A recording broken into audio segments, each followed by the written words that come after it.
The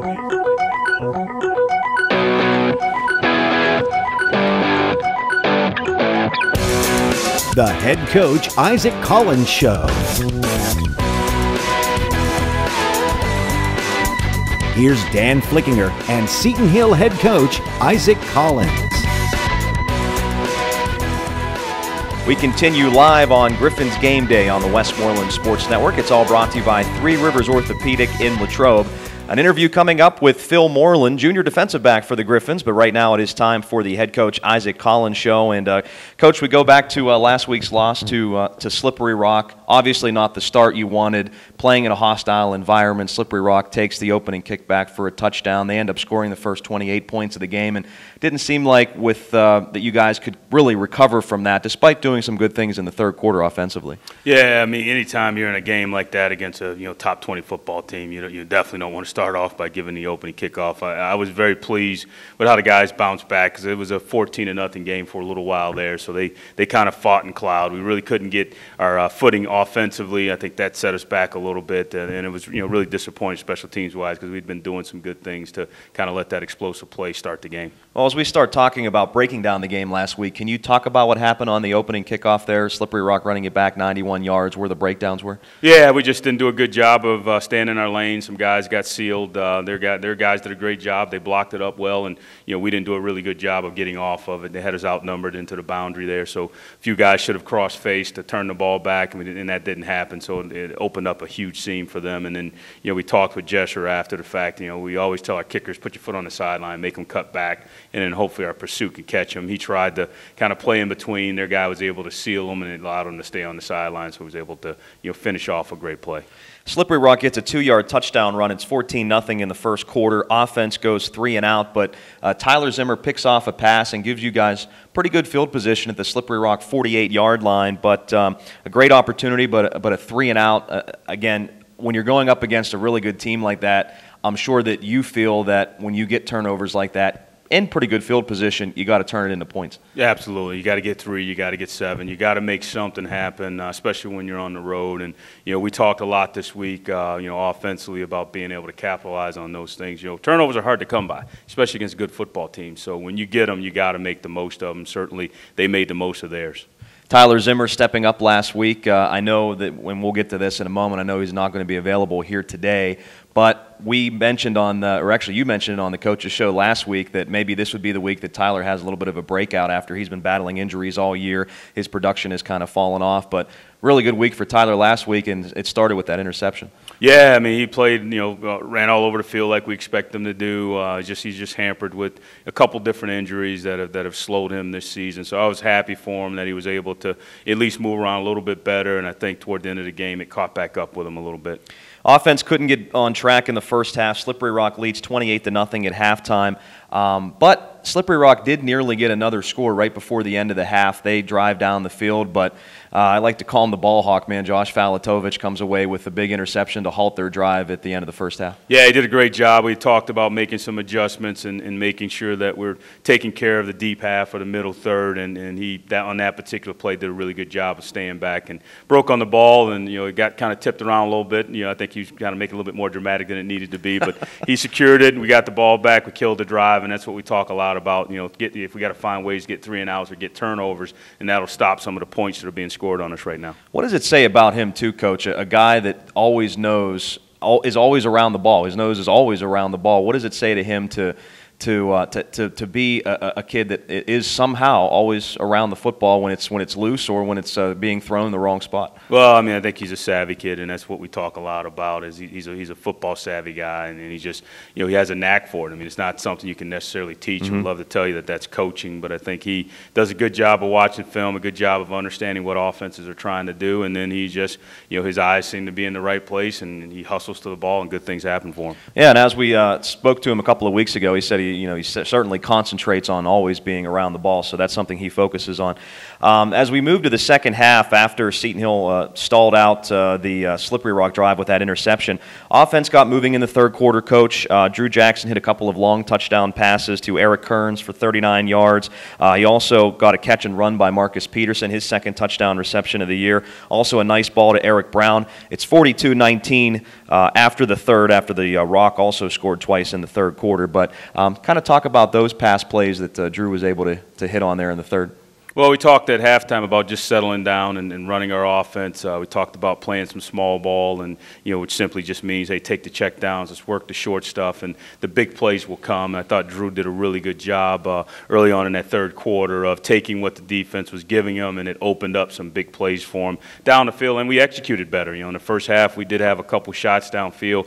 We just misconnected, either overthrown or guys just didn't get their hands on the football. So that was exciting. Unfortunately, defensively, when we got those scores, we didn't respond, with getting a turnover, getting a three and out, and that was something that, we've kind of talked about all week about, being the complete team. If our offense, gets a score, we got to find a way defensively to get a stop. If our special teams makes a big play, we got to find a way offensively to capitalize on it. And that's something that we're just struggling with as a young program in terms of being the complete team. Or when something bad happens, the offense gets an interception, they turn the ball over. Defensively, we got to get a stop and get them the ball back. And we haven't been able to do that all year. It's been a case we've been close in a couple of cases, but unfortunately when we need to play, we haven't been able to do that. Early on in the fourth quarter, pretty critical part of the game, you guys had an opportunity to get back into it. You had some momentum, you had the touchdowns. It's 42-19, but you drive the football, 8 plays, 43 yards, and Drew's throwing the ball well after he didn't start the game, but he came in throwing the ball well, had those touchdown passes, and then took a shot, had to come out of the game. Dan Pietrangelo comes in, picks up a first down with his feet, and then on the next play he throws an interception. If you score on that drive, you get the extra point. You're down by 16 at that point, so 2 scores. But unfortunately, it didn't quite happen there in that, with everything going on and with Dan coming in and kind of making a poor pass there. And that's been kind of our story all season. Similar thing happened in Shippensburg. You had an opportunity to cut a big lead, and we fumbled the ball deep in their territory. Same thing with Westchester. Had some momentum. Again, fumbled the ball deep in their territory, and that's very similar. And that's something that we have to find a way to push through if we're going to be a football program that can compete in the PSAC and compete for conference championships. We got to be able to, in big games, make those plays and make those things happen. And unfortunately, again, we couldn't do it. So hopefully this week we can find a way to get that done. Slippery Rock, after the interception, goes down and scores and kind of puts the game away. Final score 63-19 last week. Seemed like the biggest keys to the game, I suppose, were Slippery Rock's run game, one of the best in the country. They went for 261 yards against you, Coach, and your running game being held to just 30 yards. Would you say that was a big key to the victory for Slippery Rock last week? Absolutely. I thought Slippery Rock threw the ball well. I thought that we ganged up on the run pretty good early on and bottled it up, and I think they used the pass game to loosen us up and to get some explosive plays, which changed the dynamics of how we could defend their run game because of the success they were having throwing the football. And I think for us, we talk about it all the time. We have to be able to run the football for a couple reasons. One is it allows us to be able to chew some clock. The second thing it does, it opens up some bigger windows for our quarterbacks to throw in. Right now when you're having to throw it the amount that we're throwing it, teams are really kind of backing off, and that box is pretty light. So we got to find a way this week and going forward to be able to get stout going and get that run game going and getting into a situation where we're rushing for 175 to 200 yards, because I think it'll change the dynamics of the success we're having. Also, it keeps you on track. You're not in so many thirds and long when you're able to run the ball on first and second down. We've talked on the broadcast a couple of times 2 weeks ago when you played Westchester and last week when you played Slippery Rock, looking at the opponent's offensive line. Again, these are programs that are matured, if you will. You're in your second year at Seton Hill, but you take a look at the offensive lines you're going against, Coach. Specifically last week, you have a redshirt sophomore as a starter, 2 redshirt juniors, and 2 redshirt seniors. So even the redshirt sophomore, I mean, that's basically his third year because he was, redshirted his first year. And you look at the seniors, I mean, they've been there for 5 years. Is that a huge advantage to the opposition with these football programs that, you know, have kids that are that mature, have been starting for that long? And again, when you compare those offensive lines to yours, a lot of freshmen, and I know Casey's a junior, but a lot of underclassmen. Can you kind of just talk about where the discrepancy is there, and really kind of shows, you know, that you guys are still trying to kind of push forward and get more experience with everybody? Well, we have to be in a situation where we're able to redshirt guys. I know that, you know, hasn't been kind of the pattern here prior to my arrival, but I've talked a lot with Chris Snyder and just said, you know, if we're going to build a football team that can be competitive year in out, you know, you want to make sure that you have, you know, 10 to 15 redshirts on your rosters, you know, and that's something that we're striving for. Unfortunately, we're having to still play some freshmen. We're able to, you know, we think we're going to be able to redshirt a handful of guys this year. We had about 5 or 6 we were able to do last year. So over the course of time, we're hoping we can get there. But it does make a big difference having those guys. I mean, you know, you'll get a chance to talk with Phil. You know, he's from what he was his freshman year, you know, to sophomore year, to seeing him as a junior, watching him develop. That's a prime example, you know, of a guy. You know, we just need more of those guys in the program. Having 1 or 2 doesn't get it done for you. You know, you want to be able to have 5 or 6 on each side of the ball because your leadership in the locker room is different, and then also just their ability. They understand the game better, so they're able to make more plays, and it puts you in a position where you can be successful. So our hope is, recruiting-wise, I think we're on the right track. We're hoping that this year we'll be able to redshirt a few more guys, and if we can start building that in, hopefully when this thing's all said and done, we'll be in a category of those schools that are kind of in the top 20 that are every year they got 10 to 15 redshirt guys. And I know we spoke last year, and you said a couple of times that not only that, but also guys trying and having to earn their way into starting roles. With the depleted depth, you didn't have a choice with a lot of players. They had to play. Wherein, if the program was where you want it to be, which you're hoping that it will be sooner rather than later, you know, these guys would be redshirted as opposed to playing and you know, try to earn their stripes in a way. Yeah, we talk during our you know, staff meetings and, you know, film sessions all the time about, hey, that guy really should be down with the offense, getting beat up by our starting offensive right. line, or that guy should be down here with defense and we should be beating up on him, because I do think it makes a big difference when you earn it. You know, it gives you a greater appreciation for it, but it also makes you work harder. You know, and I think from our perspective, if we're going to get the program where it needs to be, that's got to happen. We got to find a way to get that done in recruiting. We got to find a way each year to play less and less freshmen, get more guys on the field with experience. After the Lock Haven win, you mentioned that the coaching staff was really trying to make an effort to keep giving the ball to Brandon Stout. You did so last week, even though you didn't get the success, but you kept pounding away. And is that the game plan moving forward, to just keep feeding him the ball? Because it does look like he gets stronger. I know it didn't work out last week, but just kind of stay patient with it? Yeah, I think we have to. I think last week was a little bit unique because the game started to get away from us a little bit, so we ended up having to throw it a little bit more than we wanted to. We tried to stay honest and give it to him, but, you know, the dynamics were a little bit different in that case. I think, you know, for us, if we can run the ball early, get him established, I think it's, you know, only going to help us, especially against, you know, the good teams that we're going to play here down the stretch. Dan Pietrangelo started the game last week, struggled, was replaced by Drew after a couple of drives. Again, Drew played really well in the third quarter. I know this is a weekly question for you, but your plan today against Cal U? We're going to start with Drew. We got a plan for Dan to come in and probably play some snaps before it's all said and done. But we're going to give Drew. We felt he, you know, did a great job last week, so we'll give him a chance. And like I told you, you know, last week, you know, we're going to keep going back and forth until one of these guys take this thing over, and hopefully that happens sooner rather than later. Coach, a couple of blocked extra points last week. I know Greg talked to you a little bit about that on the post-game show, but can you talk about where those breakdowns came from? Well, really, it was just one guy. He just got confused on the set, and I think it was a little bit more of the frustration of the day than anything. So, you know, we got those things corrected. You know, one of them, he went in the wrong direction, and it got blocked outside, and that was more of an operational thing. On the next one, he decided, well, I'm going to block the outside guy. Inside guy beat him. So we got it cleaned up. He has a little bit better understanding that, you know, we always wanted to go off the roof. You know, if they block it from the outside, typically that is a operation issue. So it's the snapper and the holder and the kicker. So they have to get that fixed. And I kind of told him when he came off, I said, you stay fixed. Don't make us have to fix two things. You know, so if we got to fix you and we got to fix the kicker and fix the holder, we're never going to get this thing figured out. So you do your job, you stay stout, give us a big edge, protect your inside gap, and we'll be fine. And that's what he did after that, and we were okay. Coach Collins' least favorite thing to do before we record our coaches show is give us the injury report. And unfortunately, Coach, this week there were a number of key players on it, with Tyler Zimmer not playing today. Josh Valatovich is also out. Some other guys are out as well. Can you kind of talk about what you were going to do defensively, and some of the guys need to step up? Tim Johnson, another guy in the linebacker core that's out. Well, the good news is that the guys that we'll be playing with, they got some playing experience. Just with the way our games went, they were able to get a lot of playing time.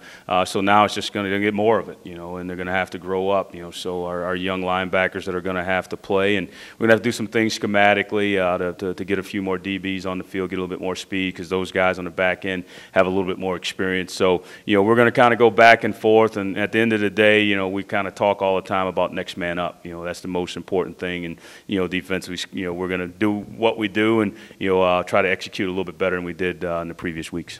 Well, let's talk about the Cal U Vulcans. They've lost just once this year to a really good Bloomsburg team in overtime. Talk about what they like to do and some of their weapons. And one of the things I wanted to ask you about was something that they like to do. Seemed like they really like to get to the quarterback, like to rush the quarterback. I know they're among the leaders in sacks this year, along with their big guy, Jawan Turner. Just kind of talk about the Vulcans, what they like to do, Coach. Well, defensively, I mean, they're physical up front. They got great speed on the back end. They do a tremendous job in coverage. They're not real fancy. They're a blue-collar operation when it comes to their defense. They line up in a lot of cover one, and they're going to match you on the perimeter. They're going to load the box, and when you drop back to throw it, they're going to pin their ears back and try to get after the quarterback. So there's not going to be any surprises for our guys there. This will probably be the simplest game for them in terms of being able to read it, but the most difficult because of the athletes that are on that side of the ball. From an offensive standpoint, the quarterback, I mean, looks like a different person. It's amazing how that guy's grown from just a year ago. Obviously he got injured in our game, got knocked out early, but just watching the games, even the Bloomsburg game, he's done a great job of spreading the ball around. The offense very similar to what Westchester does. They know how to get the ball to their playmakers. They got a physical, athletic offensive line. They got kind of rotating a couple different backs there. So so our defense, especially with the injuries, are going to have their hands full. But we're excited about the challenge, and that's what we keep telling our guys. It's about the opportunity to kind of gauge where you're at. You're playing against top 20 teams. You're playing against teams that are kind of tops in the conference in terms of the PSAC. So it's measure time, and we want to find a way to keep getting better. And I don't know if we've done that the last 3 weeks. We're kind of in spurts, whether it's the third quarter, or a couple plays here and there in the first. So we're really kind of focusing on, hey, let's try to make sure that we put together 4 quarters of great football and give ourselves a chance in the fourth quarter to be in this thing. Coach, let's talk about your keys to victory. I know you kind of touched on them a little bit, and you're probably going to say, well, this is what I say every week, but your keys to victory against Cal U. Well, the keys to victory is no doubt we got to be able to run the football, and I think it'll be even more important this week. We got to find ways to get first downs. I think if our defense, especially with the number of young guys that are going to have to play, are on the field for 80, 90 snaps, it's going to be another long day for the Griffins. So we got to find a way to get first downs. We got to be more efficient on third down. And I think the way we can be more efficient is not get in the third and long situations, finding a way on first and second down to not self-destruct. We got to find a way to have some consistency in terms of what we're doing, from an offensive standpoint. Defensively, I think, that the big thing is going to be our ability to be able to not give up the explosive plays. We talk about it every single week, and, ultimately, the one game we won, we gave up one explosive play, so there's something in that. So we're talking to our guys a lot about, hey, you got to finish on their running backs, you got to finish on their receivers. We're going to have to outnumber them at the point of attack because they're very, very talented. Very rarely do you see their skilled kids get tackled by the first guy. So those types of things, creating turnovers, eliminating the explosive plays, and then we have to be very, very efficient defensively on third down. We got, Slippery Rock, Westchester and Shippensburg in critical situations where it was 3rd and 10, 3rd and 11, and we gave up explosive plays or we gave up a first down, which allowed them to keep the football. And against good offenses, your only chance of having success is either a turnover or getting off the field in 3. Coach, thanks a lot for your time. You're going to have Zimmer in like a cage or something so he doesn't get out. I mean, you're trying to keep him off the field this week, right? Knowing him. I'm sure he'll probably have a headset on trying to coach the guys. I'm sure he will. I saw him during the scrimmages. He was always around the coaches giving giving his input on everything. So I'm sure he'll be a good coach someday. But thanks a lot, Coach. Absolutely. Really appreciate it. Thanks, yeah. That's Coach Isaac Collins of the Seton Hill Griffins. Coming up next on the pregame show as we continue on Griffins Game Day, an interview coming up with Phil Moreland as we had a chance to talk to the junior cornerback for the Griffins. We continue live on Griffins Game Day, counting you down to kickoff on the Westmoreland Sports Network.